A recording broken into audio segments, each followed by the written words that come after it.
أعوذ بالله من الشيطان الرجيم. بسم الله الرحمن الرحيم.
بیت رسول سے بھی محبت کرتے ہیں. ہمارے پاس ایسی کوئی تقسیم نہیں کہ اگر آپ آل بیت رسول علی، فاطمہ، حسن و حسین یا ان کے علاوہ دیگر آل بیت، نبی علیہ الصلوۃ والسلام کے چچا حضرت عباس، حضرت حمزہ، یا صحیح معنی کے مطابق ازواج مطہرات، آل بیت سے محبت کا مطلب یہ نہیں ہے کہ صحابہ میں سے کسی قسم کی ناراضگی رکھی جائے، حتیٰ کہ وہ صحابہ جنہوں نے حضرت علی کے خلاف جنگوں میں شرکت کی، ان سے بھی ہمارے دلوں میں ناراضگی نہیں ہے. اور وہیں یہ بات بھی صاف ہے کہ صحابہ کرام سے محبت کا مطلب ہمارے پاس دور دور تک یہ نہیں ہے کہ ہم کسی بھی پیارے نبی صلی اللہ علیہ وسلم کے خاندان کے فرد کے سلسلے میں دل میں کہیں کسی قسم کے کھوٹ کی جگہ بھی رکھتے ہوں. یہ مسئلہ اہل سنت والجماعت کے پاس صاف ہے. بلکہ اگر میں نبی علیہ الصلوۃ والسلام کی جو احادیث ہیں جو خاندان رسول کے بارے میں ہیں، یا خاص طور پر حضرت حسین ابن علی رضی اللہ تعالیٰ عنہ کے بارے میں ہیں، وہ میں آپ کے سامنے سنانا چاہوں تو وہ خود اپنے آپ ایک مستقل درس.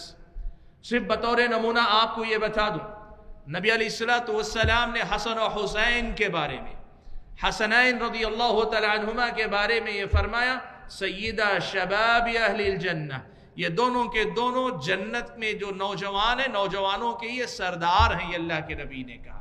اللہ کے نبی صلی اللہ علیہ وسلم نے ایک مرتبہ حسن و حسین دونوں کے بارے میں یہ کہا، اللہم انی احبہما، اے اللہ تعالیٰ میں ان دونوں سے محبت کرتا ہوں. سنن ترمذی کی روایت. اور ایسے ہی دیگر احادیث کی کتابوں میں کہا، اللہم انی احبہما، اے اللہ تعالیٰ میں ان دونوں سے محبت کرتا ہوں. فاحبہما، اے اللہ تو بھی ان دونوں سے محبت کر.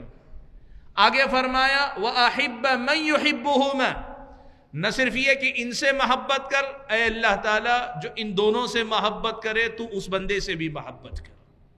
پیارے نبی صلی اللہ علیہ وسلم کی یہ احادیث میرے اور آپ کے سامنے حضرت حسن و حسین کے مقام، ان کی فضیلت، ان کے درجے کو بتانے کے لیے کافی اور شافی۔ میں نے جیسے کہا کہ اس وقت حضرت حسین کے مقام اور مرتبے کو بیان کرنا مقصد نہیں ہے، یہ مسئلہ اہل سنت والجماعت کے پاس جس طرح صحابہ کی فضیلتیں مسلم ہیں ویسے ہی آل بیت رسول کی فضیلتیں مسلم ہیں۔ جس طرح صحابہ کی عمومی فضیلتوں کے بعد ہر صحابی کی کچھ نہ کچھ خصوصی فضیلتیں ہمیں ملتی ہیں، ایسا ہی کچھ آل بیت کی عمومی فضیلتوں کے ساتھ خاص فضیلت حضرت حسن کی، حضرت حسین یا دیگر حضرت علی، حضرت فاطمہ وغیرہ کے فضائل اہل سنت کے پاس ہیں، اور اہل سنت ان فضیلتوں کو فضائل الصحابہ کے نام پہ کتابیں لکھ کر بھی بیان کرتے ہیں، اور حدیث کی کتابوں میں مستقل ایک باب رہتا ہے جس میں صحابہ آل بیت سب کی فضیلتوں کو بیان کرتے ہیں۔ ان کو پڑھتے ہیں، پڑھاتے ہیں، سنتے سناتے ہیں، یہ کوئی مسئلہ نہیں ہے۔ لیکن میں آج آپ کے سامنے جو بات کرنا چاہ رہا ہوں وہ ایک خاص پہلو سے، خاص پس منظر میں، اور وہ پس منظر کیا ہے؟ جب ماہ محرم آتا ہے تو حضرت حسین ابن علی رضی اللہ تعالیٰ عنہ کا تذکرہ جو کیا جاتا ہے، بار بار ان کے واقعے کو دہرایا جاتا ہے، یہ دہرانے کا مقصد کیا ہے؟ بنیادی طور پر آپ دیکھیں، میں نے یہ دیکھا صحیح یا غلط جو بھی مقاصد ہیں، مجموعی طور پر 4 مقاصد ہمارے سامنے نظر آتے ہیں۔ تذکرہ حسین کے 4 مقاصد نظر آتے ہیں۔ سب سے پہلا مقصد کوئی بھی یہ کہہ سکتا ہے کہ بھائی صحابی ہیں، نبی کے نواسے ہیں، ان کی حیات و خدمات کو پڑھنے سے ہمیں ان کی نقش قدم پر چلنے کا سبق ملتا ہے، ان کی سیرت کے پڑھنے میں کوئی حرج نہیں بلکہ پڑھنا چاہیے، سلف کی سیرتیں پڑھنے سے ہمیں ان کے نقش قدم پر چلنے کا حوصلہ ملتا ہے۔ اس لیے سب کی طرح حضرت حسین ابن علی رضی اللہ تعالیٰ عنہ کی سیرت کا بھی تذکرہ ہوتا ہے، اور اگر یہ بات ہے تو یقیناً اس میں کوئی غلط بات نہیں ہے کہ حضرت حسین ابن علی رضی اللہ تعالیٰ عنہ کی سیرت بیان ہو، ان کے حالات بیان ہو، اور ان کی اپنی زندگی سے ہمارے اور آپ کے لیے کیا نمونہ ملتا ہے اس کو بیان کیا جائے، اس میں کوئی حرج نہیں۔ جیسے کبھی میں آپ کے سامنے سیرت ابوبکر پہ درس دینے لگ جاؤں، کوئی حرج کی بات نہیں ہے، سیرت عمر پہ درس دوں، کوئی حرج کی بات نہیں، سیرت عثمان پہ درس دیا جائے، کوئی حرج کی بات نہیں، سیرت علی پہ بات ہو، کوئی حرج کی بات نہیں، سیرت فاطمہ پہ بات ہو، سیرت عائشہ پہ بات ہو رضی اللہ تعالی عنہم اجمعین، کوئی حرج کی بات نہیں، بلکہ کہنا یوں چاہیے، حرج کی بات تو دور کی بات ہے، یہ درس ہونے چاہیے۔ ہمارے اور آپ کے یہ اسلاف ہیں، یہ صحابہ، یہ ہمارے اور آپ کی امہات المومنین اور یہ خاندان رسول کے افراد، یہ نبی علیہ السلام کی محبت کا اظہار ہے کہ نبی کے تذکرے کے بعد اور نبی کے تذکرے کے ساتھ ان کا بھی تذکرہ کیا جائے وقتاً فوقتاً۔ کبھی حضرت ابوبکر کی سیرت بیان ہو، کبھی امہات المومنین کی سیرت بیان ہو، کبھی نبی کے خاص گھرانے کی سیرت بیان ہو، کبھی صحابہ کرام کی عام سیرتیں بیان ہو، یہ ہونا چاہیے۔ لیکن ایک بات آپ یاد رکھیں، اگر کوئی آدمی یہ کہہ رہا ہے کہ ہم تذکرہ حسین خاص طور پر محرم کے مہینے میں کریں گے، تو پھر یہ بات غلط ہوگی کہ آپ نے اسے محرم کے مہینے کے ساتھ کیوں خاص رکھا۔ اسے حضرت حسین کے حالات کا تذکرہ کرنا ہے، حضرت حسین کے واقعے کو ان کے اپنے حالات کے ساتھ خاص کیوں رکھا۔ آپ یہ بات یاد رکھیں، آپ کچھ نہ بیان کریں، غلط عقیدے کے لوگوں کی تائید نہ کریں، لیکن آپ محرم کے مہینے میں خاص حضرت حسین کی سیرت کے بیان کرنے کو کوئی شرعی مسئلہ سمجھے، کوئی دینی مناسبت سمجھے، تو پھر یہ مسئلہ غلط ہو جائے گا۔ آپ کو پتہ ہے حضرت ابوبکر کی شہادت، حضرت ابوبکر کی وفات کب ہوئی؟ کسی کو پتہ نہیں۔ حضرت عمر کی شہادت کس مہینے میں ہوئی؟ اکثریت کو نہیں پتہ۔ حضرت عثمان کو شہید کب کیا گیا؟ نہیں پتہ اکثر لوگوں کو۔ حضرت علی کی شہادت کب ہوئی؟ نہیں پتہ اکثر لوگوں کو۔ کیا ایسا ہوتا ہے کہ جس مہینے میں حضرت ابوبکر کی شہادت ہوئی خاص اس مہینے میں حضرت ابوبکر کی سیرت بیان ہوتی ہے؟ نہیں ہوتی نا۔ حضرت عمر کی شہادت ہوئی خاص اس مہینے میں ان کی سیرت بیان ہوتی ہے؟ نہیں ہوتی ہے۔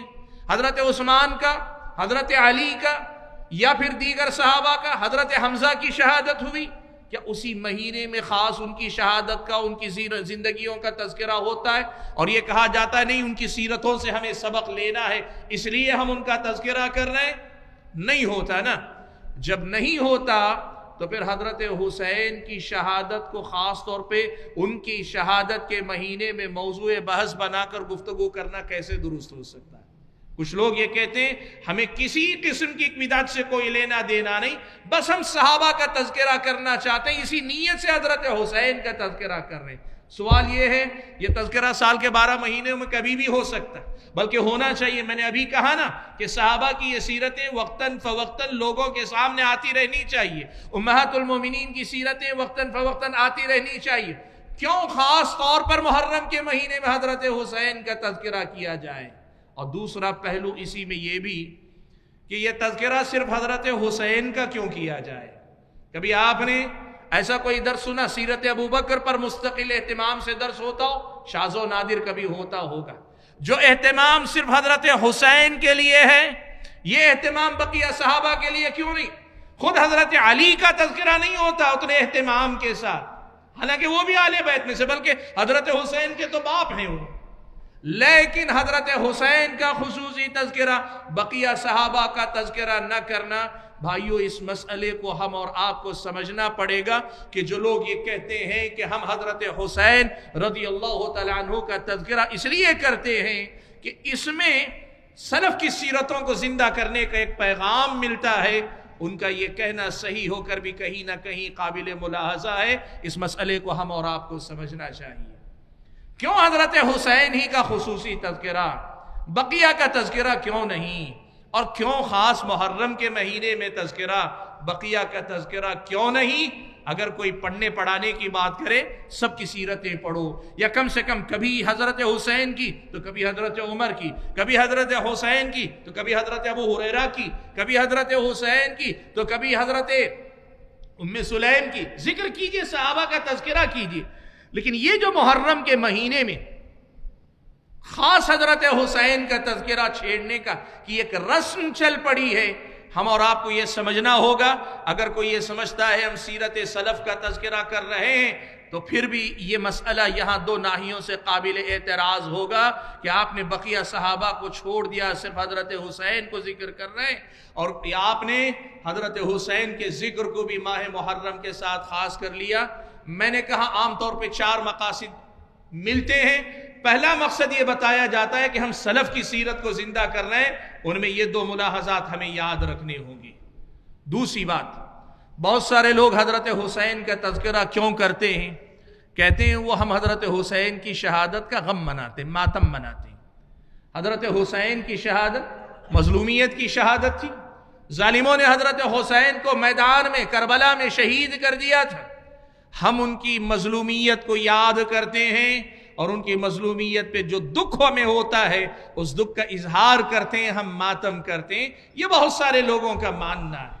بھائیو، میں یہ مسئلہ بھی آپ کے سامنے رکھنا چاہتا ہوں، اگر حضرت حسین کی شہادت کی وجہ سے یا حضرت حسین کی مظلومیت کی وجہ سے ان کی یاد منائی جاتی ہے تو پھر اسلامی شریعت کا مسئلہ اس معاملے میں 2 ٹوک ہے کہ ایسی یاد منانا نہ حضرت حسین کی جائز ہے نہ حضرت عمر کی جائز۔ شہید حضرت عمر بھی کیے گئے، ان کی شہادت کا تذکرہ بھی اس انداز سے ماتم کے نام پہ منانا جائز نہیں، اور کوئی مناتا بھی نہیں الحمدللہ۔ اور ایسے ہی حضرت حسین کی شہادت پر ماتم یا اس حوالے سے ان کا تذکرہ کرنا یہ بھی جائز نہیں ہے۔ حضرت علی شہید کیے گئے، ان کا تذکرہ اس پہ ماتم جائز نہیں ہے۔ حضرت عثمان شہید کیے گئے، ان کا تذکرہ اس پر ماتم جائز نہیں۔ حضرت حمزہ شہید کیے گئے، ان کا تذکرہ ان پہ ماتم جائز نہیں۔ کیوں؟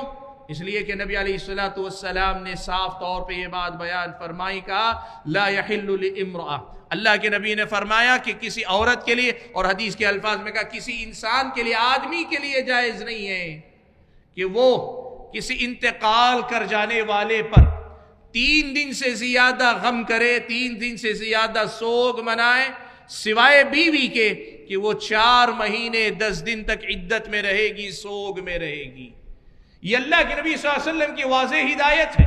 یہ حضرت حسین کے وفات کے لیے، شہادت کے لیے بھی ہے، اور دیگر صحابہ کی شہادت کے لیے بھی ہے۔ کچھ لوگ یہ کہتے ہیں کہ نہیں، حضرت حسین کی شہادت صرف شہادت نہیں، بڑی مظلومیت کی شہادت تھی۔ سوال یہ ہے کہ حضرت حسین اکیلے مظلوم شہید ہیں؟ حضرت عمار، ان کی والدہ سمیہ، ان کے والد یاسر ستائے گئے نا، اور ستائے جانے کے بعد حضرت سمیہ کو تو لوگوں نے شہید کر دیا۔ کیسی قسم پرسی کی حالت میں حضرت سمیہ کو شہید کیا گیا، ہم اور آپ اچھی طرح سے جانتے ہیں۔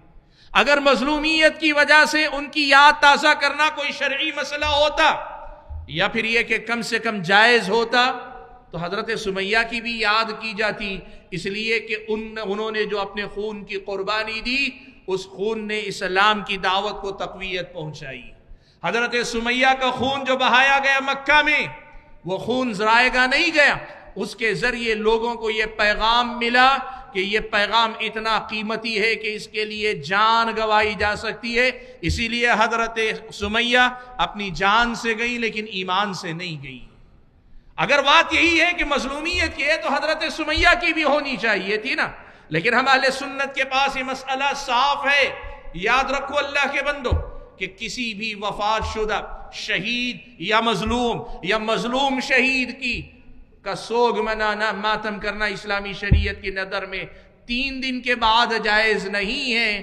تو آپ یہ بتائیں، اس مہینے میں حضرت حسین کی شہادت یا ان کی اپنی وفات یا کربلا میں ان کو جس طرح سے ظالموں نے مارا، اس کا تذکرہ کرنا اور یہ کہنا کہ حضرت حسین کی محبت کا ثبوت ہے، یہ کہاں سے صحیح ہو سکتا ہے؟ یہ 2 مقاصد بڑے مشہور ہیں، مجھے ان مقاصد کے لیے اس موضوع کا انتخاب نہیں کرنا تھا۔ مجھے جن مقاصد کے لیے میں نے اس عنوان کا آپ کے سامنے گفتگو کرنے کے لیے انتخاب کیا، وہ اگلے 2 مقصد ہیں۔ یاد رکھو اللہ کے بندو، یہ جو پہلے 2 مقصد ہیں، پہلا مقصد بھی میں نے بتایا صحیح مقصد ہے، لیکن اسے حضرت حسین کے ساتھ خاص کرنا یا محرم کے ساتھ خاص کرنا غلط ہے۔ دوسرا مقصد اگر غم منانے کی بات ہے، محبت کا ثبوت دینے کے لیے ان کی شہادت، ان کی مظلومیت کی یاد تازہ کرنا ہے، شریعت اسلامیہ کی نظر میں اس مقصد سے بھی تذکرہ حسین درست نہیں ہے، جائز نہیں ہے۔ یہ مسئلہ میں نے آپ کے سامنے رکھ دیا۔ لیکن میرے بھائیوں، آئیے میں آپ کو لے کر چلتا ہوں۔ حضرت حسین کا تذکرہ جو کیا جاتا ہے، اس تذکرے کے پیچھے اصل میں یہ 2 مقاصد سے زیادہ اہم موجودہ دور کے اندر 2 بڑے مقصد ہیں جس کے لیے حضرت حسین کا تذکرہ کیا جاتا ہے۔ اصل میں حضرت حسین سے محبت یا ان کی مظلومیت اپنے آپ میں مراد نہیں ہے۔ جو لوگ حضرت حسین کی شہادت کا تذکرہ کرتے ہیں، ان کی مظلومیت کا تذکرہ کرتے ہیں، تذکرہ حسین کو جاری و ساری رکھتے ہیں، ایسا تذکرہ کرنے والوں میں سے 2 طبقات ایسے ہیں جو اصل میں اپنے ایک مخصوص نظریے کو تقویت دینا چاہتے ہیں۔ آپ سمجھیں اس مسئلے کو۔ پیارے نبی صلی اللہ علیہ وسلم کی محبت ہر مسلمان کے دل میں۔ دنیا کا ایسا کون سا مسلمان ہے جو اللہ کے نبی سے محبت نہ کرتا ہوگا؟ اور دنیا میں وہ کون سا مسلمان ہے کہ نواسہ رسول کو شہید کر دیا جائے، اس کا دکھ اس کے دل میں نہ ہوتا ہوگا؟ ایسا کون سا مسلمان ہے؟ اللہ کے بندے، اللہ کے نبی سے محبت کا ایک باب ہے، اللہ کے نبی کے خاندان سے محبت کی جائے، اللہ کے نبی کے گھرانے سے محبت کرنا اللہ کے نبی سے محبت کی تکمیل ہے۔ اور اللہ کے نبی کے نواسے کو جس طرح سے شہید کیا گیا، جب کبھی وہ بات آتی ہے، جب کبھی اس کا تذکرہ آتا ہے، ایک مومن کے دل میں تکلیف بھی ہوتی ہے، جذبات میں ابال بھی پیدا ہوتا ہے۔ میں آپ کو یہ بات بتانا چاہتا ہوں کہ بھائیوں، آج یہ مسئلہ آپ کو اور مجھ کو سمجھنا چاہیے کہ جو لوگ حضرت حسین کی مظلومیت کا تذکرہ کر رہے ہیں، جو لوگ حضرت حسین کی شہادت کا تذکرہ کر رہے ہیں، ان لوگوں کا مسئلہ صرف حضرت حسین کا غم نہیں ہے۔ وہ اس غم کی آڑ میں یہ جو جذبات کی سواری ہے، یہ جو لوگوں کے دلوں کے اندر جذبات کا طوفان اٹھتا ہے، اس پر سوار ہو کر اپنے مخصوص نظریات کو آپ کے اندر داخل کرنا چاہتے ہیں۔ آج کے دور میں یہ بڑا عجیب مسئلہ ہے کہ لوگ حضرت حسین کی محبت کے نام پہ سب کچھ قبول کر رہے ہیں، اور انہی میں سے 2 بڑے نظریات ایسے ہیں جو نظریات کتاب و سنت کی تعلیمات کی روشنی میں غلط نظریے ہیں، لیکن حضرت حسین کی شہادت، ان کی مظلومیت کے نتیجے میں جو جذبات کا ایک طوفان لوگوں کے دلوں میں اٹھتا ہے، اس کے سہارے یہ نظریات آپ کے ہمارے درمیان پھیلائے جا رہے ہیں. ہمیں یہ ذہن میں رکھنا ہوگا کہ تذکرہ حسین ان مقاصد کے تحت ہو تو پھر یہ بڑا خطرناک قسم کا تذکرہ ہے. یہ تذکرہ ایسا ہے جس میں حضرت حسین کی محبت سے زیادہ اپنے مخصوص عقائد اور نظریات کو پھیلانا مقصد ہے. اور ان دو نظریات کو ہی آج آپ کے سامنے میں واضح کرنا چاہتا ہوں. ان میں سے یہ پہلا نظریہ جو کہ ذکر حسین یا تذکر حسین کا تیسرا مقصد بنتا ہے، وہ نظریہ رافضیوں کا نظریہ ہے. شیعہ جو موجودہ دور میں جو شیعہ وہ امامیہ فرقہ، امامیہ کہلاتے ہیں، جن کو رافضی کہتے ہیں، رافضیہ کہا جاتا ہے. رافضیوں کا اپنا ایک نظریہ، وہ نظریہ ان کے پاس کیا ہے میں آسان الفاظ میں آپ کے سامنے رکھتا ہوں. ان کا اپنا نظریہ یہ ہے کہ اللہ تبارک و تعالیٰ نے اللہ کے نبی صلی اللہ علیہ وسلم کو جو دین دیا، کتاب دی، سنت دی، جو دین اللہ تعالیٰ نے دیا، یہ دین اللہ تعالیٰ نے صرف نہیں دیا بلکہ دین کو قائم کرنے والے کو بھی اللہ تعالیٰ نے بھیجا. ایک ہے دین اور دوسرا ہے دین کو قائم کرنے والا. وہ کون؟ وہ پیارے نبی صلی اللہ علیہ وسلم. کہتے ہیں ایک ہے دین اور دوسری چیز ہے دین کو قائم کرنے والے. اب اس کے بعد ان کا اپنا نظریہ یہ ہے کہ دین قائم خود بخود نہیں ہوتا، اسے قائم کرنے والا ضروری ہے. اور دوسری بات یہ کہ یہ قائم کرنے والا جب دین کو قائم کرے تبھی وہ دین معتبر ہے اللہ کے پاس. اللہ نے جس کو دین قائم کرنے کی ذمہ داری دی، وہ اگر دین کو قائم کرتا ہے تو وہ دین قائم ہے. اگر وہ نہ قائم کرے، کوئی اور دین کو قائم کرے، وہ دین روئے زمین پہ قائم ہو کر بھی اللہ کی نظر میں دین قائم نہیں ہوتا ہے. یہ رافضی نظریہ ہے. اور پھر اس کے بعد وہ یہ مانتے ہیں تیسرے نمبر پر، پہلی بات تو یہ کہ دین کو قائم کرنے والا چاہیے، دوسرے نمبر پر یہ کہ وہ قائم کرے تو ہی دین معتبر دین ہے، اور تیسرا نظریہ ان کا یہ ہے یہ دین قائم کرنے والا نبی کے گھرانے ہی سے ہو سکتا ہے، خاندان رسول ہی سے ہو سکتا ہے. نبی کے بعد ان کے اپنے عقیدے کے مطابق نبی کے فوراً بعد حضرت علی تھے، علی کے فوراً بعد حضرت حسن تھے، حضرت حسن کے فوری بعد حضرت حسین تھے، حضرت حسین کے بعد علی ابن الحسین زین العابدین تھے.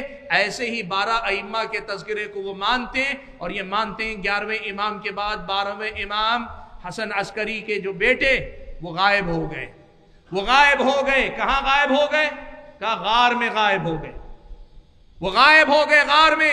اور 12ویں امام شیعوں کے مطابق وہی مہدی بن کر قیامت کے قریب آئیں گے.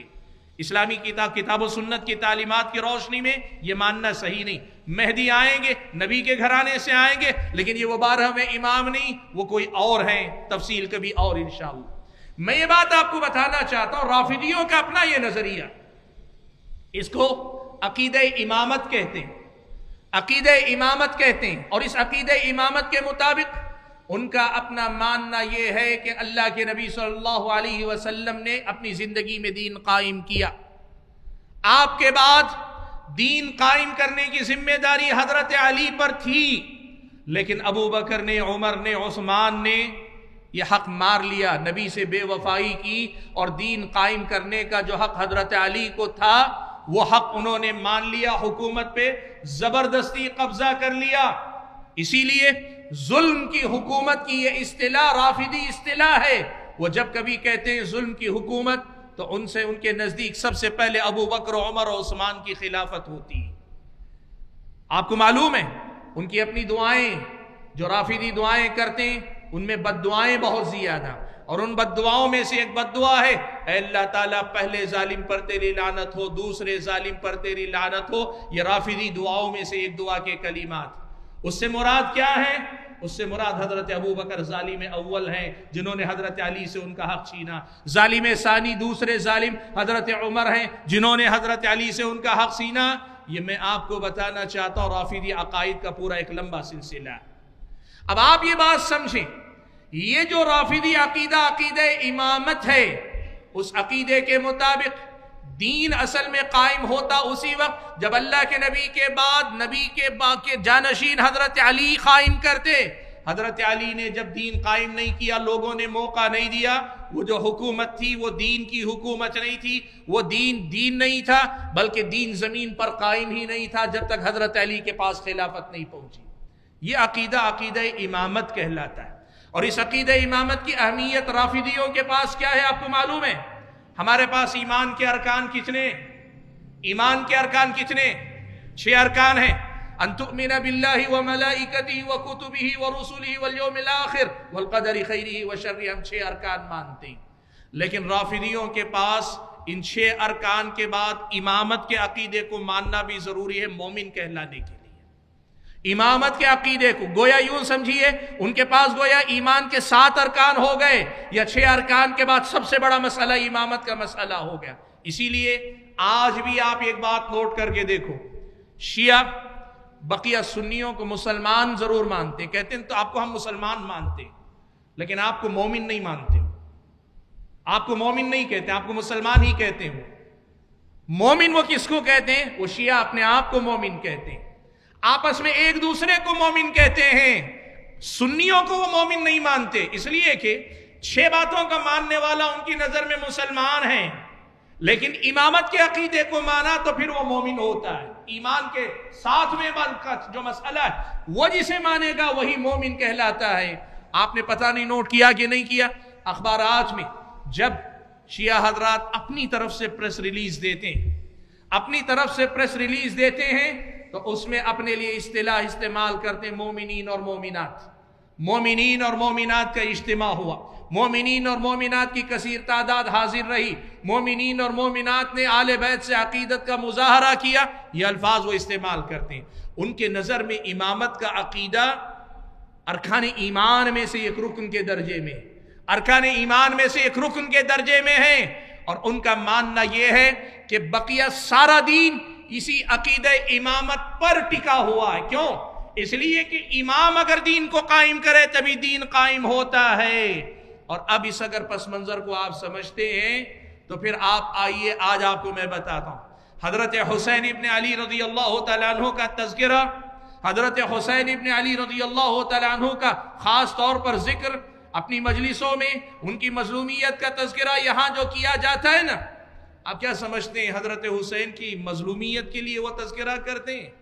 شیعہ حضرات حضرت حسین کی وفات پہ صرف روتے ہیں، صرف ان کی اپنی شہادت پہ ماتم کرتے ہیں؟ نہیں، آپ کو یہ بات سمجھنی چاہیے، آپ کو یہ بات سمجھنی چاہیے، ان کا اپنا عقیدہ یہ ہے کہ حضرت حسین رضی اللہ تعالیٰ عنہ دین قائم کرنے کے لیے نکلے تھے، اس لیے کہ حضرت علی کی وفات کے بعد حضرت معاویہ خلیفہ بن گئے، اور پورے 20 سال تک حضرت علی کے بعد حضرت حسن خلیفہ بنے۔ حضرت حسن نے جب صلح کر لی تو اس کے بعد حضرت معاویہ پورے 20 سال تک حکومت پر رہے۔ شیعوں کا ماننا یہ ہے کہ یہ 20 سال دین زمین پر قائم نہیں تھا، دین زمین پہ موجود نہیں تھا، اسی لیے حضرت معاویہ کی وفات کے بعد یزید ابن معاویہ کی خلافت کا جب مرحلہ آ رہا تھا تو شیعہ مانتے یہ ہیں کہ حضرت حسین اپنا فرض نبھانے کے لیے نکلے تھے، اور ان کا فرض کیا تھا؟ امامت قائم ہو، اس امام کی امامت قائم ہو جسے اللہ نے امام بنایا ہے، اور وہ مانتے ہیں کہ وہ حضرت حسین رضی اللہ تعالیٰ عنہ تھے۔ میرے بھائیوں، آپ اگر دیکھنا چاہو، سمجھنا چاہو تو یاد رکھو، ایک طرف تو آج حضرت حسین کا تذکرہ کرنے والے حضرت حسین کی مظلومیت پہ روتے نہیں ہیں، وہ عقیدہ امامت کی تجدید کر رہے ہیں، وہ عقیدہ امامت کو زندہ کرنا چاہتے ہیں۔ ان کا اپنا ماننا یہ ہے کہ سنیوں کی یا غیر آل بیت کی جتنی حکومتیں، یہ ساری حکومتیں غیر شرعی تھی، غیر شرعی ہیں، اصل جو حکومت ہے وہ آل بیت کی حکومت ہے، اور یہی قائم کرنے حضرت حسین نکلے تھے۔ اسی لیے آپ یقین کریں، یہ کام مسلمان کی نظر میں جنگ بدر کی جو حیثیت ہے وہی حیثیت شیعہ کی نظر میں کربلا کی۔ اللہ کے بندو، حضرت حسین کی شہادت کی وجہ سے نہیں، وہ جو مقصد ہے نا امامت کا قیام، دین کو قائم کرنا، اسی لیے کئی بار ایسا ہوتا ہے کہ ہم اہل سنت میں سے بعض بھولے بھالے لوگ اس حقیقت کو سمجھے بنا یہ کہہ بیٹھتے ہیں حضرت حسین حق کے لیے میدان میں نکلے تھے۔ کون سا حق؟ وضاحت تو ہونی چاہیے، کیا حق تھا جس کے لیے حضرت حسین نکلے تھے؟ اگر کوئی یہ سمجھتا ہے یہ امامت اپنی خلافت کے دعوے دار بن کر وہ اس لیے نکلے تھے کہ وہ دین وہی قائم کر سکتے تھے، یہ رافضی عقیدہ ہے، سیدھے رافضی عقیدہ ہے۔ میں آپ کو بتاؤں، پڑوسی ملک پاکستان کے ایک بڑے عالم دین، شیعہ عالم ہیں، سید جواد نقوی یا علامہ سید جواد نقوی کے نام سے جانے جاتے۔ ابھی پچھلے دنوں محرم کے دنوں ہی میں نے ان کا اپنا ایک ویڈیو دیکھا، یہی باتیں سب سمجھنے کے لیے۔ ایک چیز میں نے دیکھی تو وہ ایک بات بڑے اچھے سے سمجھا رہے تھے، جو آج میں کہہ رہا ہوں وہ بات وہ بڑے سادہ الفاظ میں کہتے ہیں۔ وہ شیعہ مجمع سے خطاب کرتے ہوئے، شیعوں سے خطاب کرتے ہوئے کہہ رہے کہ آپ شیعہ کو یہ بات یاد رکھنی چاہیے کہ کربلا میں حضرت حسین کا مقصد الگ تھا، آج کربلا کی یاد تازہ کرنے والوں کا مقصد الگ ہے۔ وہ کہہ رہے ہیں کربلا میں حسین کا مقصد الگ تھا، آج کربلا کی یاد منانے والوں کا مقصد الگ ہے۔ پھر وضاحت کرتے ہوئے کہتے ہیں آج کربلا کی یاد تازہ کرنے والے حضرت حسین کی شہادت کا ماتم کرتے ہیں نا۔ شہادت تو حضرت حسین کو معلوم نہیں تھی کہ میں شہید ہونے جا رہا ہوں، وہ شہید ہونے کے لیے نہیں نکلے تھے۔ ان کی وفات کے بعد کربلا ظلم و ستم کی علامت بن گیا یا پھر شہادت کے حوالے سے پہچانا گیا، لیکن جب حضرت حسین نکلے تھے تو ان کا کیا مقصد تھا؟ یہ ذکر کر کے وہ کہتے ہیں ہمیں یہ جو ہمارا نظریہ کربلا کے بارے میں ہے کہ ہم حضرت حسین کی شہادت پر یا ان کی مظلومیت پہ روتے ہیں دھوتے ہیں، اس نظریے سے اپنے آپ کو حضرت حسین کے نظریے کی طرف، اپنے اس مقصد کو حضرت حسین کے مقصد سے جوڑنے کی فکر کرنی چاہیے۔ یہ ابھی کی بات میں کر رہا ہوں، ابھی اسی مہینے میں نے سنا، اس وقت کی یہ بات ہے۔ بھائیوں میں کہنا کیا چاہتا ہوں، یاد رکھو یہ حضرت حسین کا تذکرہ کرنے والے جو لوگ ہیں، اس مہینے میں جو تذکرہ کر رہے ہیں، ان کے پیچھے اصل میں یہ امامت کا عقیدہ ہے، اور یہ عقیدہ امامت پوری رافضیت کی بنیاد ہے۔ سب سے بنیادی مسئلہ، سب سے اہم مسئلہ رافضیت کی جڑ ہے۔ اور دوسری طرف یہ بات بھی یاد رکھ لینا، یہ عقیدہ امامت جہاں ایک طرف رافضیت کی جڑ ہے، وہیں اس عقیدہ امامت کا لازمی نتیجہ ہے قرآن کی تحریف پر آپ ایمان لا رہے ہیں۔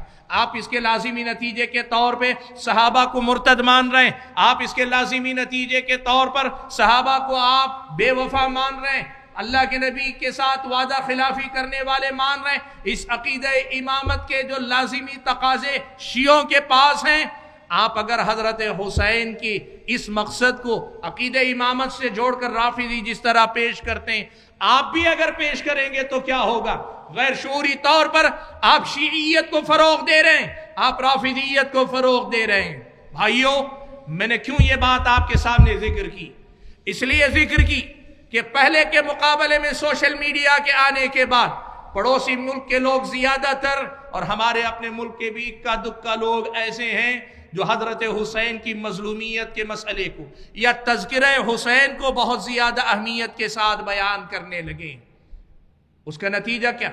میں نے کہا نا کہ اگر ذکر کرنا ہے تو اس کا طریقہ پہلے نقطے میں نے آپ کے سامنے بیان کر دیا، لیکن بنا سمجھے اسے حضرت حسین کی محبت سمجھ رہے ہیں اور حضرت حسین کے ساتھ خاندان رسول کی محبت سمجھ رہے ہیں، اور یہ تذکرہ کیے جا رہے ہیں، تو پھر آپ کو ایک مسئلہ سمجھنا چاہیے، آپ شیعیت کے لیے زمین ہموار کر رہے ہیں، آپ رافضیت کے لیے زمین ہموار کر رہے ہیں، آپ سنیوں کے دہن میں اس شیعیت کے لیے زمین کو ہموار کرنے والا کام کر رہے ہیں۔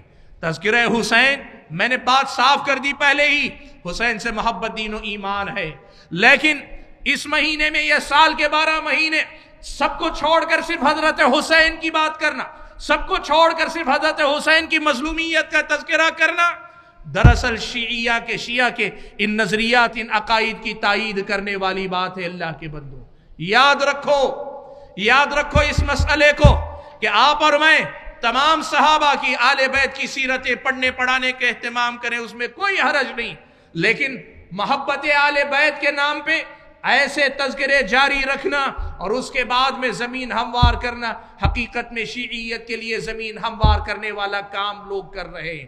بھائیوں، ہماری نوجوان نسل کا ایک بہت بڑا مسئلہ، یوٹیوب پر کوئی آدمی آتا ہے، فیس بک پر کوئی آدمی آتا ہے، یا کہیں کوئی کسی بھی پلیٹ فارم پہ آتا ہے سوشل میڈیا کے، اور کچھ بھی لکھنے لگتا ہے، بولنے لگتا ہے، ہمارے نوجوان بڑی آسانی کے ساتھ دیکھ بھی لیتے ہیں، قبول بھی کر لیتے ہیں، ان کی سمجھ وہاں تک نہیں جاتی کہ جو باتیں ہم تک آ رہی اس کے پیچھے مقاصد کیا ہیں۔ میں نے کہا نا تذکرہ حسین رضی اللہ تعالیٰ اس کا مقصد کیا ہے؟ اگر کوئی یہ کہتا ہے کہ حضرت حسین سے محبت کی بات ہے، سوال یہ ہوگا نا کیوں حضرت حسین ہی سے صرف محبت، بقیہ کا بھی تذکرہ کرو، سب کا تذکرہ کرو، کیوں حضرت حسین ہی سے محبت؟ اور محرم کے مہینے ہی میں کیوں؟ بھائیو اس لیے کہ محرم کے مہینے میں جب کبھی 10ویں محرم آتی ہے، لوگوں کے دلوں میں یہ بات تازہ ہوتی ہے کہ اس دن حضرت حسین کو شہید کیا گیا، آپ کی مظلومیت کا تذکرہ، اس مظلومیت کی آڑ پر یہی رافضیت اور شیعیت کے عقائد کو پروسا جا رہا ہے۔ اس مسئلے کو ہم اور آپ کو سمجھنا چاہیے، اور اگر ہم نے نہیں سمجھا، آپ یقین مانو جلد یا دیر سے آپ کے ہمارے درمیان کے یہ جو سنی بھائی ہیں، لا علمی اور کم علمی کی وجہ سے وہ خود رافضیت والی باتیں کرنے لگیں گے۔ ہم نے دیکھا لوگوں نے حضرت علی اور حضرت معاویہ کے درمیان جو جنگ ہوئی، اس مسئلے پر گفتگو کی، اس کا نتیجہ یہ کہ آج سنی نوجوانوں میں سے بہت سارے نوجوان حضرت معاویہ کے بارے میں اپنے دل کو صاف نہیں پاتے، اپنے دل میں وہ محسوس کرتے ہیں حضرت معاویہ کے لیے کچھ ناراضگی کے جذبات۔ یہ بات اہل سنت کے پاس گمراہی کی علامت۔ سلف صالحین میں سے حضرت حسن بصری وغیرہ نے بڑی باتیں کہی، حتیٰ کہ بعض نے سلف صالحین میں سے یہ تک کہا کہ وہ معاویۃ ستر لاصحاب محمد، حضرت معاویہ صحابہ کا پردہ ہے، صحابہ کا پردہ ہے، جو آدمی پردہ ہٹائے گا وہ لازمی طور پر گھر میں داخل ہوگا۔ مطلب یہ کہ جس کے دل میں حضرت معاویہ کے بارے میں خلل کھوٹ پیدا ہوگا، اس کے دل میں صحابہ کے بارے میں کھوٹ کا داخل ہونا ضروری ہے۔ اور صحابہ کے بارے میں بغض اور نفرت کا جذبہ کیا ہے؟ امام طحاوی رحمۃ اللہ علیہ نے اپنی کتاب العقیدۃ الطحاویہ میں ہم اہل سنت کا عقیدہ بیان کرتے ہوئے کہا وَبُغْضُهُمْ كُفْرٌ وَنِفَاقٌ وَطُغْيَانٌ، صحابہ سے بغض رکھنا چاہے کسی ایک صحابی سے کیوں نہ ہو، یہ کفر ہے یا پھر نفاق ہے یا پھر سرکشی اور بغاوت ہے اللہ تعالیٰ کے سامنے۔ میرے بھائیوں، ہمیں سمجھنا پڑے گا حضرت حسین کا تذکرہ کرنے والے لوگ اگر اس مقصد سے کر رہے ہیں کہ حضرت حسین کی وہ جو امامت کا جو عقیدہ ہے، اور وہ یہ سمجھتے ہیں کہ حضرت حسین امامت قائم کرنے کے لیے، اپنی امامت کے قیام کے لیے نکلے تھے، وہ رافضی عقیدے کی تائید کر رہا ہے۔ اور اگر کوئی حضرت حسین کے تذکرے سے اس کے لیے زمین ہموار کر رہا ہے، اسے سمجھنا چاہیے کہ وہ رافضیت کے لیے زمین ہموار کر رہا ہے۔ حاضرین گرامی، تذکرہ حسین کا ایک چوتھا مقصد بھی ہے، اور ایک اور طبقہ ہے جو اپنے مخصوص نظریے کو فروغ دینے کے لیے اس واقعہ حسین کا استعمال کرتا ہے۔ یہ طبقہ تحریکی ذہن رکھنے والے لوگ، ہم جن کو خلافت قائم کرنے کے دعوے دار کہتے ہیں، آپ مولانا مودودی کی بات کریں، ڈاکٹر اسرار احمد کی بات کریں، ہندوستان میں پاکستان میں جماعت اسلامی کی بات کریں، یا ان کے علاوہ بھی کسی اور جماعت کی بات کریں، ان لوگوں کے پاس اپنا ایک مخصوص نظریہ۔ وہ نظریہ کیا ہے؟ وہ نظریہ یہ ہے کہ اللہ تبارک و تعالیٰ نے انسان کو زمین میں اپنا نائب بنا کر، خلیفہ بنا کر اتارا۔ میں بتا دوں کہ یہ نظریہ کتاب و سنت کی تعلیمات کی روشنی میں درست نہیں، میں اس وقت اس کی تفصیل میں نہیں جاؤں گا، میں صرف مسئلہ سمجھانے کے لیے آپ کے سامنے بات رکھ رہا ہوں کہ اللہ تبارک و تعالیٰ نے اپنا نائب بنا کر انسان کو زمین میں بھیجا۔ اب زمین پر انسان اللہ کا قانون ہی نافذ کرے، اور اگر انسان اللہ کا قانون نافذ نہ کر کے انسانی قانون اگر نافذ کرتا ہے، یہ اس دور کا سب سے بڑا کفر ہے، سب سے بڑا شرک ہے۔ میں آپ کے سامنے بتانا چاہوں گا، یہ نظریہ، اس میں تفصیل بیان کرنی پڑے گی، لیکن یہ ایک مخصوص نظریہ ہے جو یہ تحریک، یہ جماعت یا اس سے متعلق افراد کے پاس آپ کو ملے گا۔ اب اس کے بعد ان کا اپنا ماننا یہ ہے کہ اللہ تبارک و تعالیٰ کی زمین پر دین قائم کرنا، یعنی خلافت علی منہاج النبوہ، خلافت علی منہاج النبوہ قائم کرنا، یہی زندگی کا مقصد ہے۔ وہ جو ہم کہتے ہیں اللہ تعالیٰ نے عبادت کے لیے پیدا کیا، کہتے ہیں عبادت یہی ہے، اصل عبادت یہی ہے، اصل کام یہی ہے۔ یہ نظریہ میں آپ کے سامنے پھر کہہ رہا ہوں، اس میں کچھ جزئیات صحیح ہے، لیکن نظریہ بحیثیت نظریہ یہ غلط نظریہ ہے۔ کبھی اللہ نے چاہا تو اس پر تفصیلی گفتگو ہوگی، لیکن میں آپ کے سامنے بتانا چاہتا ہوں اس نظریے کے چلتے ہوئے ان کا اپنا ماننا یہ ہے کہ دین قائم ہوتا ہے، جیسے شیعہ مانتے ہیں نا، قریب قریب بس فرق، تھوڑے سے فرق کے ساتھ اس نظریے کے حامل لوگوں کا اپنا نظریہ بھی ہے۔ وہ کیا؟ وہ یہ مانتے ہیں کہ دین، اقامت دین کا مطلب ہی اقامت حکومت قائم کرنا ہے، اور حکومت بھی خلافت کے میتھڈ پر ہی قائم ہونی چاہیے۔ اگر خلیفہ نہ ہو کر بادشاہ اگر ہو جاتا ہے، خلیفہ نہ ہو کر بادشاہ ہو جائے، یعنی باپ کے بعد بیٹا اگر حکمران بن جائے، وہ اسے غیر اسلامی حکومت، غیر اسلامی نظام حکومت مانتے، اس کو وہ تسلیم نہیں کرتے۔ یہ ان کا اپنا ایک مخصوص نظریہ۔ میں تفصیل میں جانا نہیں چاہتا، ملوکیت اور خلافت ان دونوں کا فرق اپنی جگہ پہ مسلم، لیکن یہ کہنا کہ نظام صرف خلافت ہے، خلافت کے علاوہ ملوکیت حرام اور ناجائز ہے، اور اگر ملک رہے گا تو وہ نظام اور سسٹم ہی باطل ہے، یہ ماننا ان کی بہت بڑی غلطی ہے۔ تفصیل کا وقت نہیں ہے، یہ مسئلہ آپ سمجھ لیں۔ اب یہ جو تحریکی نظریہ رکھنے والے حضرات ہیں، ان کا اپنا اسٹینڈ ہے۔ وہ نظریہ کیا ہے؟ وہ یہ مانتے ہیں کہ حضرت علی کے بعد، حضرت ابو بکر کے بعد عمر، ان کے گھرانے سے نہیں تھے، عمر کے بعد حضرت عثمان خاندان کے نہیں تھے، عثمان کے بعد علی ان کے اپنے گھرانے کے نہیں تھے، علی کے بعد حضرت حسن بیٹے تھے، لیکن اس پہ وہ بات نہیں کرتے، کہتے ہیں ان کے بعد حضرت معاویہ ہو گئے۔ حضرت معاویہ کے بعد سے حضرت معاویہ نے جب اپنے بیٹے کو حکومت دے دی تو یوں سمجھیے کہ انہوں نے خلافت کو ملوکیت میں بدل دیا، اور دوسرے الفاظ میں ان کے نظریے کے مطابق اسلامی نظام کو غیر اسلامی نظام سے بدل دیا۔ یہ ان کا نظریہ، میں بتا رہا ہوں، بار بار آپ سمجھیں۔ یعنی حضرت معاویہ نے جب اپنے بعد اپنے بیٹے کو حکومت دی، کیوں دی، کیا دی، وہ بات کی بات، لیکن جب اپنے بیٹے کو دے دی تو انہوں نے خلافت کو ملوکیت میں بدل دیا، خلافت کو بادشاہت میں بدل دیا، دوسرے الفاظ میں اسلامی نظام حکومت کو غیر اسلامی نظام حکومت میں بدل دیا۔ اور اس کے لیے وہ کہتے ہیں حضرت حسین جو میدان میں نکلے تھے، وہ حضرت حسین اسی کے لیے نکلے تھے، حضرت حسین اسی کے لیے نکلے تھے کہ حضرت حسین نے دیکھا کہ نظام بدل دیا گیا، سسٹم بدل دیا گیا، اس کے لیے حضرت حسین نکلے تھے۔ بھائیوں، میں یہ بات بڑی ذمہ داری کے ساتھ آپ کے سامنے کہنا چاہتا ہوں، یہ نظریہ بھی غلط ہے جیسے پہلے نظریہ غلط تھا، یہ نظریہ بھی غلط ہے جیسے پہلے نظریہ تھا۔ میں آج آپ کے سامنے ایک بات بتانا چاہتا ہوں، آپ سمجھیے۔ یہ جو تحریکی نظریہ، اس نظریے کے پیچھے بڑی لمبی کہانی، مختصر آپ کے سامنے یہ بتاؤں۔ آج مسلم حکومتیں ہیں لیکن مسلمان پھر بھی کمزور ہیں۔ کیوں؟ کہا اس لیے کہ یہ حکومتیں یا حکمران اسلام اپنی حکومتوں میں نافذ نہیں کر رہے۔ اور کیوں نافذ نہیں کر رہے؟ تو کہا اس لیے کہ ان میں کے بہت سارے بادشاہ ہیں اور بادشاہوں کے سامنے سوال کرنے کا اختیار نہیں ہوتا، اور آج اسی لیے جتنے حکمران ہیں، چاہے وہ بادشاہ ہو یا جمہوری طرز پر منتخب ہو کر آئے ہوں، یہ اپنی قوم پر مسلط ہیں، قوم کا خون چوس رہے ہیں۔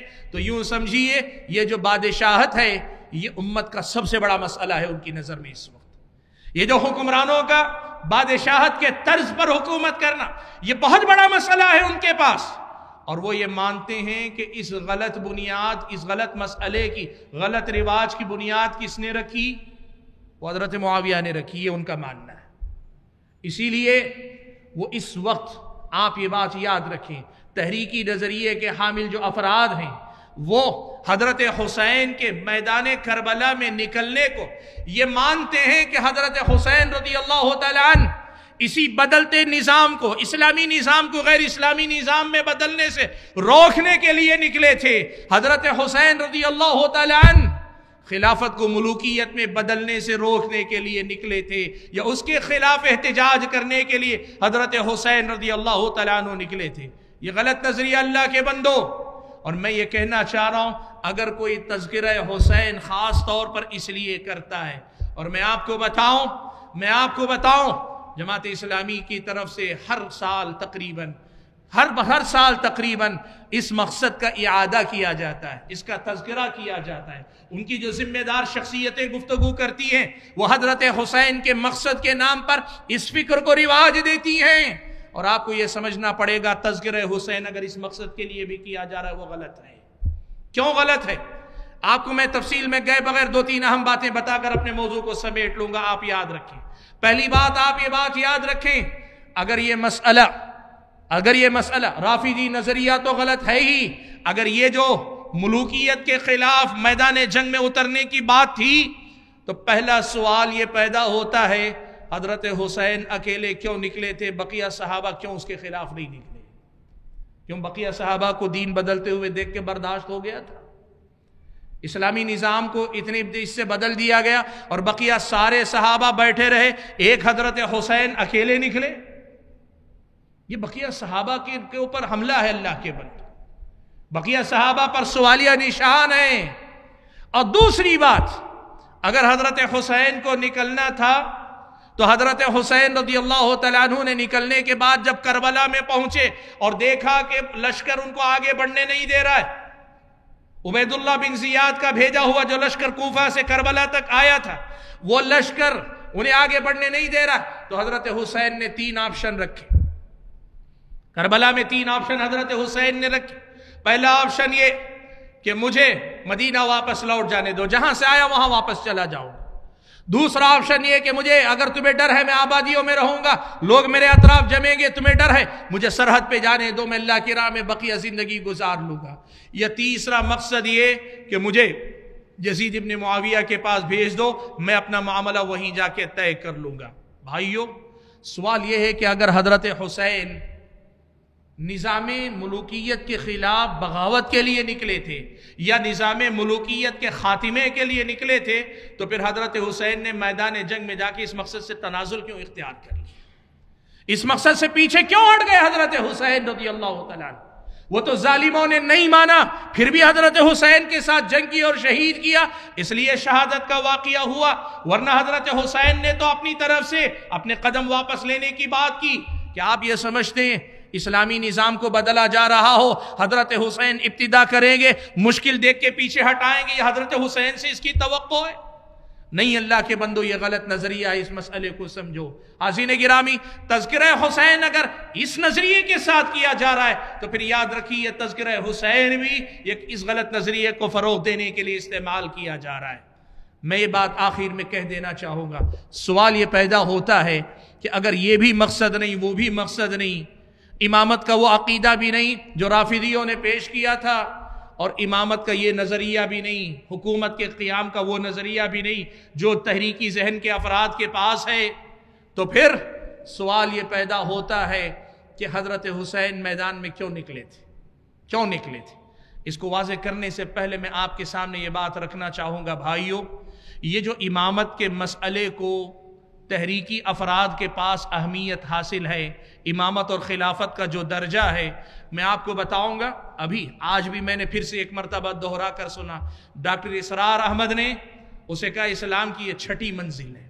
کہا حضرت حسین میدان کربلا میں اس لیے نکلے تھے کہ اسلام کی 6ٹھی منزل ضائع ہو رہی تھی۔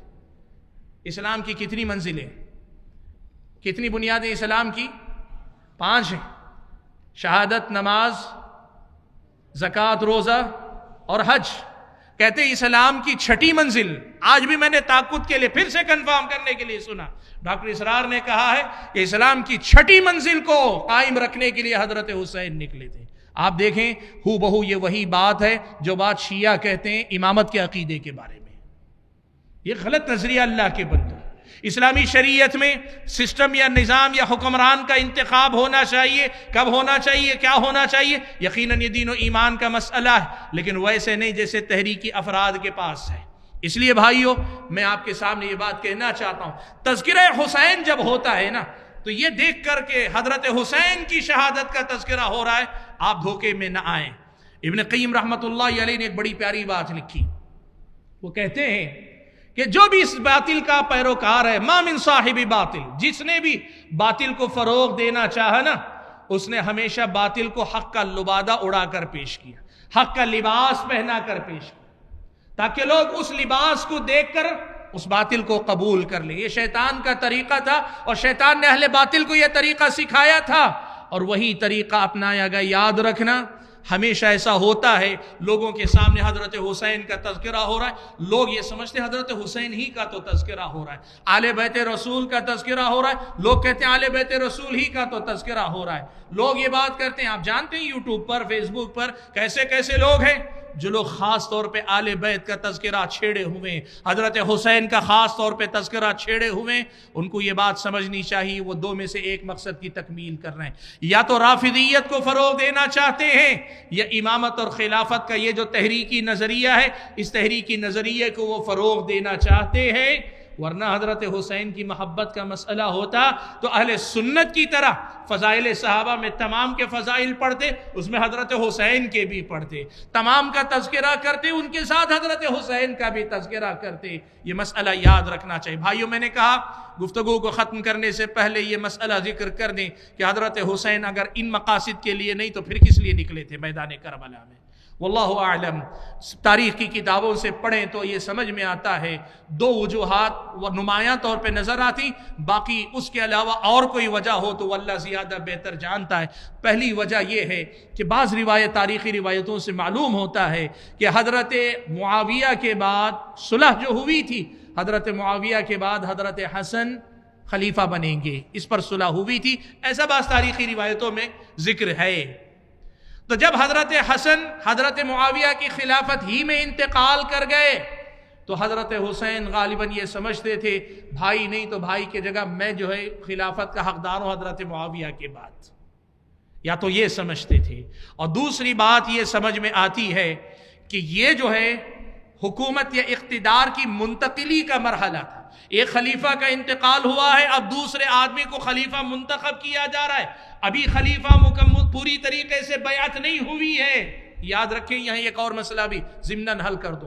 کچھ نادان یہ کہتے ہیں حضرت حسن باغی، حضرت حسین باغی تھے، انہوں نے حکمران کے خلاف بغاوت کی تھی۔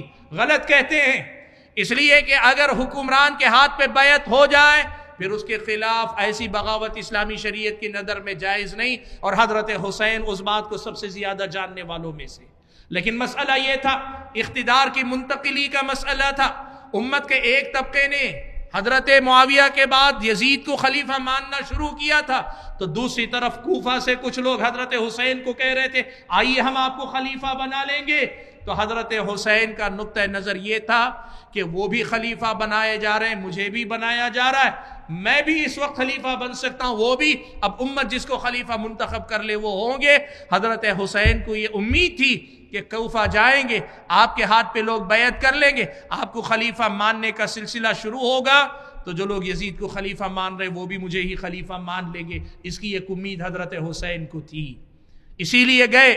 لیکن جب دیکھا کربلا پہنچنے کے بعد کوفیوں نے بدعہدی کی، سب نے ہاتھ اٹھا لیے، وہ جو خطوط لکھ کر بھیجے تھے، بعض تاریخی روایتوں میں ذکر کیا گیا ایک تھیلا یا کئی تھیلے خطوط حضرت علی حضرت حسین نے دکھائے، سب نے کہا ہمارا اس سے کوئی تعلق نہیں۔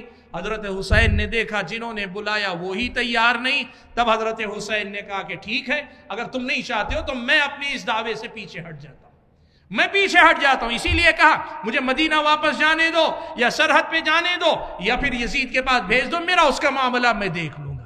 میرے بھائیوں، حضرت حسین کے یہ مقاصد تھے، یا ان کے علاوہ کوئی اور مقصد ہو، یہ بھی ہو سکتا ہے کہ حضرت حسین یہ سمجھتے ہوں کہ اللہ تعالیٰ کے دین کی خدمت کرنے کا ایک باب یہ بھی ہے کہ جس طرح حضرت یوسف علیہ السلام نے اپنے آپ کو پیش کیا تھا ملک مصر کے سامنے کہ میں انی حفیظ علیم، مجھے ذمہ دار بنا دے، میں یہ ذمہ داری سنبھال سکتا ہوں، شاید حضرت حسین یہ سمجھتے ہو کہ میں امت کی خدمت کر کے یہ اجر حاصل کرنا چاہتا ہوں، ہو سکتا ہے حضرت حسین اس لیے بھی آگے بڑھے ہو، یہ اسباب ہو سکتے ہیں۔ لیکن جو نظریہ تحریکی افراد پیش کرتے ہیں یا جو نظریہ رافضی پیش کرتے ہیں، یہ دونوں نظریات غلط ہیں، اور آج آپ کے سامنے میں نے اس موضوع کا انتخاب کیوں کیا؟ بھائیو، بات کو سمیٹ کر آسان الفاظ میں رکھ دیتا ہوں، یاد رکھو حضرت حسین سے محبت دین و ایمان کا حصہ ہے، اپنے بچوں کا نام حسین رکھو، فاطمہ رکھو، حضرت حسن کے نام پہ رکھو، علی کے نام پہ رکھو، ابو بکر کے نام پہ رکھو، عمر کے نام پہ رکھو، عائشہ کے نام پہ رکھو، ابو ہریرہ کے نام پہ رکھو، صحابہ کے نام پہ رکھو، یہ محبت کا ثبوت ہے۔ صحابہ سے محبت، اہل بیت سے محبت دین و ایمان ہے، اس میں کوئی شک نہیں ہونا چاہیے، پہلی بات۔ اور دوسری بات یہ ہے کہ ان میں سے کسی کا بھی تذکرہ کبھی بھی کیا جا سکتا ہے، صرف کسی ایک کا بھی تذکرہ کیا جا سکتا ہے، کوئی مسئلہ نہیں، شرط یہ ہے کہ اس کے پیچھے کوئی مخصوص مقصد نہ ہو۔ آپ نے ایک دن خطبہ جمعہ میں صرف حضرت حسین کی سیرت بیان کی، بالکل کیجئے، لوگوں کو پتا چلے حضرت حسین کے اخلاق کیسے تھے، کردار کیسا تھا، لوگ ان کی سیرت سے سبق حاصل کریں، حضرت ابوبکر کی سیرت پہ خطبہ دیں، عمر کی سیرت پہ خطبہ دیں، کوئی حرج کی بات نہیں ہے، آپ بالکل دیں، لیکن آپ تذکرہ حسین کسی خاص مقصد کے تحت کرتے ہیں، پھر وہ مقصد کتاب و سنت کی تعلیمات کی روشنی میں صحیح ہونا چاہیے۔ اگر مقصد صحیح نہیں ہے تو پھر آپ کو یاد رکھنا چاہیے آپ کا تذکرہ حسین عمل صحیح ہو کر بھی مقصد غلط ہونے کی وجہ سے قابل ملاحظہ ہو جائے گا۔ اور آج کے دور میں ہم اور آپ یہ سمجھیں، جو لوگ حضرت حسین یا آل بیت کے حوالے سے سوشل میڈیا پہ گفتگو کرنے والے لوگ ہیں، ان لوگوں کے مقاصد کو آپ کو اور ہم کو پہچاننے کی ضرورت ہے۔ میں نے کہا 4 بنیادی مقصد میں نے دیکھے جو لوگ تذکرہ کر رہے ہیں، ان کے 4 مقاصد۔ پہلا مقصد، وہ سلف کی سیرت کو زندہ کرنا چاہتے ہیں، بہت اچھا مقصد، لیکن اس کے لیے ضروری ہے محرم کے مہینے کے ساتھ خاص نہ کرو اور حضرت حسین کے ساتھ خاص نہ رہو، عام رکھو، سیرت سلف پڑھو، پڑھاؤ، سنو، سناؤ، کہ ان کی زندگیوں سے ہمیں حوصلہ اور ہمت ملتی ہے۔ دوسرا مقصد میں نے کہا غم اور ماتم منانا۔ اسلامی شریعت کی نظر میں 3 دن کے بعد نہ حسین کا، نہ عمر کا، نہ علی کا، نہ عثمان کا، نہ کسی اور شہید کا، نہ کسی اور مظلوم کا ماتم منانا اسلامی شریعت کی نظر میں بدعت ہے۔ اس لیے حضرت حسین کا تذکرہ ماتم کے مقصد سے بھی جائز نہیں۔ اور پھر اس کے بعد میں نے 2 نظریے ذکر کیے، ایک رافضیوں کا امامت کا نظریہ اور دوسرا تحریکی فکر کا امامت کا نظریہ۔ یہ دونوں نظریے بھی کتاب و سنت کی تعلیمات کی روشنی میں درست نہیں ہیں، لہٰذا تذکرہ حسین اگر ان مقاصد کے تحت بھی کیا جاتا ہے تو پھر حضرت حسین کا تذکرہ قابل ملاحظہ رہے گا، اور ہم اور آپ کو جب کبھی اس قسم کا تذکرہ حضرت حسین کے بارے میں آئے تو ہمیں یہ ذرا دیکھنا پڑے گا کہ ذکر کرنے والے کا مقصد کیا ہے، یا اس تذکرے سے کس شجر کی آبیاری کی جا رہی ہے، کس فکر کو تقویت دی جا رہی ہے، یہ مسئلہ ہم اور آپ کو دیکھنا پڑے گا۔ حاضرین گرامی، یہ ایک بڑا اہم موضوع تھا، محرم کا مہینہ ابھی سمجھیے کہ ہم فارغ ہو رہے ہیں، تو میں نے یہ مناسب سمجھا کہ آپ حضرات اور خواتین کے سامنے یہ موضوع رکھ دیا جائے تاکہ غیر شعوری طور پر کہیں ہم ان سب چیزوں کا شکار نہ ہو جائیں۔ ہم آپ کو اس بات کی دعوت دیتے ہیں، کتاب و سنت کی تعلیمات کی روشنی میں ہر مسئلے کو صحیح طریقے سے تسلیم کریں، اور ساتھ میں تمام سے محبت کریں، چاہے وہ صحابہ ہوں کہ آل بیت ہوں، تمام سے محبت کو اپنے دین و ایمان کا حصہ سمجھیں۔